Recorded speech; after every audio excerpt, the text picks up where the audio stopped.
ایک گھونسلے میں کسی پرندے نے 7 انڈے دیے۔ 6 انڈے چھوٹے تھے مگر ان 6 انڈوں کے بیچ میں ایک انڈا زیادہ بڑا تھا۔ ایک ایک کر کے انڈے ٹوٹنا شروع ہو گئے اور اس میں سے 6 بطخ کے چوزے جو کہ چھوٹے انڈوں میں تھے باہر آ گئے، اور ان کی ماما بطخ نے ان پیارے چوزوں کو اپنی چونچ سے پیار کیا۔ ماما بطخ 7ویں انڈے کے ٹوٹنے اور اپنے 7ویں چوزے کے باہر آنے کا انتظار کرنے لگی۔ تمام چوزے اس انڈے کے ارد گرد جمع ہو گئے تاکہ اسے گرم رکھ سکیں۔ بالآخر 7واں انڈا ٹوٹ گیا اور اس میں سے بکھرے ہوئے پروں والا ایک پرندہ نکلا جو باقی چوزوں جیسا بالکل نہیں لگ رہا تھا۔ اس بڑے پرندے کو اس کے دوسرے بہن بھائی تنگ کرنے لگے اور کہنے لگے کہ تم ایک بدصورت چوزے ہو، جس پر ان کی ماں نے اپنے بچوں کو ڈانٹا اور کہا کہ تم سب میرے بچے ہو اور تم سب اندر اور باہر سے خوبصورت ہو۔ ہر روز ماما بطخ اپنے بچوں کو باہر لے جاتی اور انہیں نیا سبق سکھاتی۔ پہلے دن اس نے انہیں گھاس میں چھپنے کے طریقے سمجھائے، جس میں 6 بچے چھپنے کا سبق سیکھ گئے، لیکن بدصورت بچہ جو کہ بہت بڑا تھا وہ خود کو گھاس میں نہیں چھپا سکا۔ دوسرے دن بطخ نے اپنے چوزوں کو پانی میں غوطہ لگا کر چھوٹی چھوٹی مچھلیاں پکڑنا سکھائیں۔ بدصورت چوزے کو سمندری پودے زیادہ مزیدار لگے تو اس نے کھینچ کر چند پودے توڑ لیے۔ جب اسٹون ورٹ اور ویگن گھاس کھا رہا تھا تو اس کے چھوٹے بہن بھائی اس کی لمبی چونچ اور کھانے پر ہنس رہے تھے۔ تیسرے دن بطخ نے اپنے چوزوں کو اڑنا سکھایا اور کہا کہ تم زمین سے اڑو اور آہستہ سے نیچے واپس آؤ، اور اتنی آہستگی سے آؤ کہ شکاری ہماری آواز نہ سن سکیں۔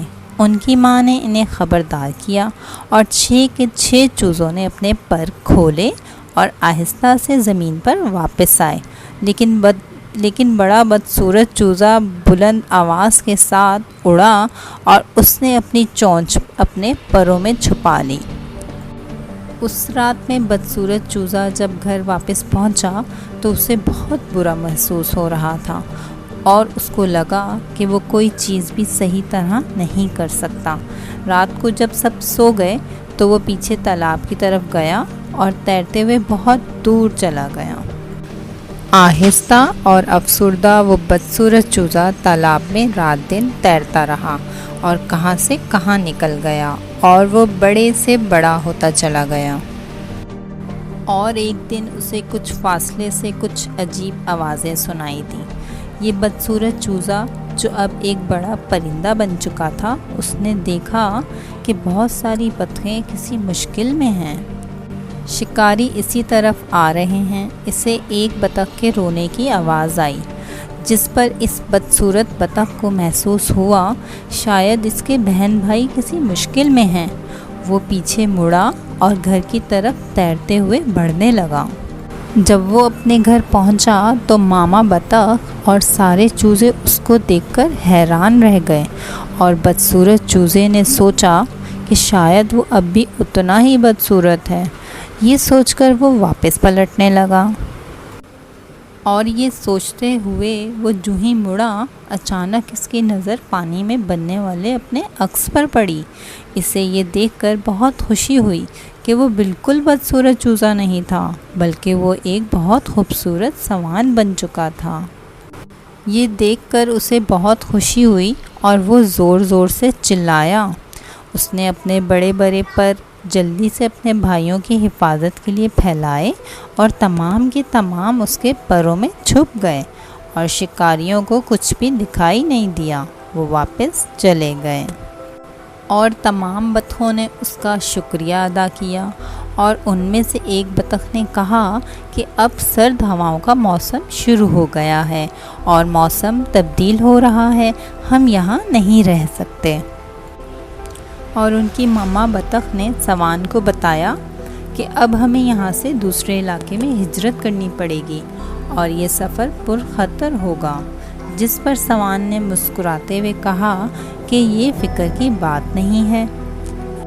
اور سوان نے ان تمام بطخوں کو اپنے پروں کے پیچھے چلنے کو کہا اور سامنے سے آنے والی سرد ہوا کو اپنے پروں سے روکا تاکہ وہ کسی گرم مقام تک سفر کر کے پہنچ سکیں۔ جب وہ طویل سفر کر کے کسی دوسری جگہ پہنچے تو انہوں نے دیکھا کہ اس جگہ پر مختلف قسم کے خوبصورت درخت ہیں جن کے پتے بھی انتہائی دلکش ہیں، اور سوان نے دیکھا کہ بطخیں اپنی چونچوں سے درخت کی شاخوں سے اپنا کھانا چگنا چاہ رہی ہیں، مگر ان کی چونچ اور ان کی گردن کی لمبائی انہیں ایسا کرنے سے روک رہی ہے۔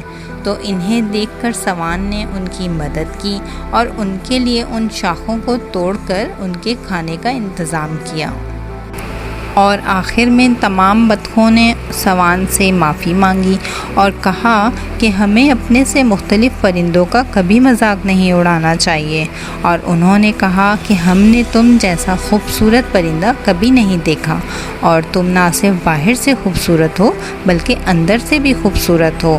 اور اس بات کو ان کی ماں نے بھی سراہا اور وہ ہنسی خوشی مل کر رہنے لگے۔